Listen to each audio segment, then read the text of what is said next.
पंजाब से इस वक्त की बड़ी खबर सामने आ रही है। राज्यपाल ने लेजिस्लेटिव बिजनेस की मांगी है जानकारी। अहम और बड़ी जानकारी आप तक एनबी न्यूज के माध्यम से पहुंचा रहे हैं। सीएम भगवंत मान ने इस पर सवाल उठाए हैं। ये बड़ी जानकारी आप तक एनबी न्यूज के माध्यम से पहुंचा रहे हैं। कहा, राज्यपाल से परमिशन महज एक फॉर्मेलिटी होती है। ये बड़ी और अहम जानकारी 75 साल में पहली बार मांगी जा रही है जानकारी।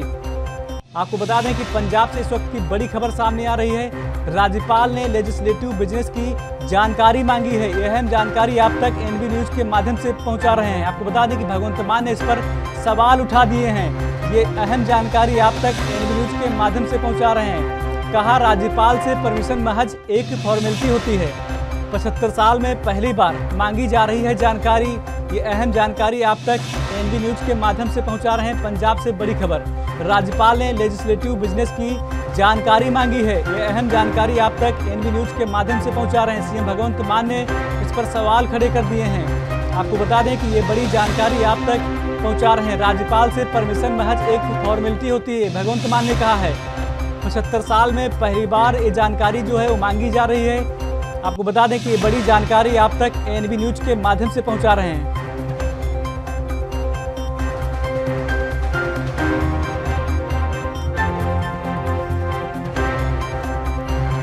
और इस खबर पर ज्यादा जानकारी के लिए हमारी संवाददाता अमनप्रीत कौर जुड़ गई हैं। अमनप्रीत, लेजिस्लेटिव बिजनेस की राज्यपाल ने जानकारी मांगी है, क्या कुछ जानकारी आपके पास?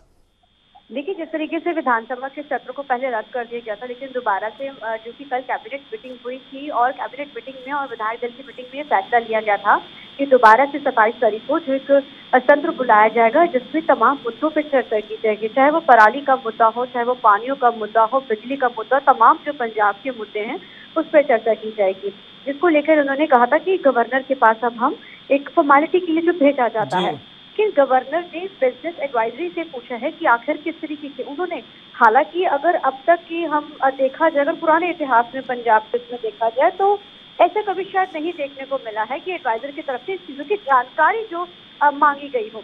क्योंकि नॉर्मली हमेशा क्या होता है कि जब भी कोई भी सेशन होता है तो वो मंजूरी के लिए राज्यपाल के पास जाता है, वो अपनी मंजूरी दे देते हैं, उसके बाद विधानसभा का सत्र बुला लिया जाता है।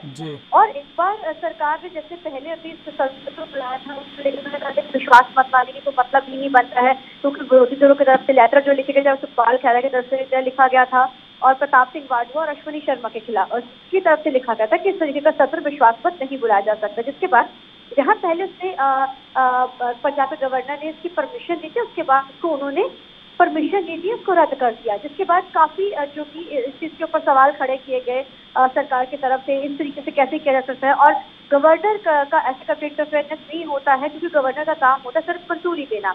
लेकिन अब जब सत्र बुलाया गया था, सरकार ने ये साफ तौर पर कहा था कि जो ये सत्र है पंजाब के मुद्दों पर इस पर चर्चा की जाएगी। लेकिन गवर्नर की तरफ से एक लेटर जारी करके पूछा गया है कि आखिर किस तरीके की चीजें सत्र में रहने वाली हैं, क्या क्या रहेगा। हालांकि आमतौर पर ऐसा नहीं देखा। इसके बाद भगवंत मान ने ट्वीट करके ये बात इस चीज के ऊपर सवाल खड़े करे कि ऐसा कभी नहीं हुआ तो लोकतंत्र में ऐसी चीजें क्यों देखने को मिल रही है। अभी तक जो है ये चीज सामने निकल गई कि देखना बहुत अहम रहेगा। तो मंगलवार को सत्र था, क्या सरकार की तरफ से एडवाइजरी भेजी जाती है, क्या होता है, ये अब देखना बहुत अहम रहेगा। अमनप्रीत जी, जानकारी देने के लिए आपका बहुत बहुत धन्यवाद। अमनप्रीत।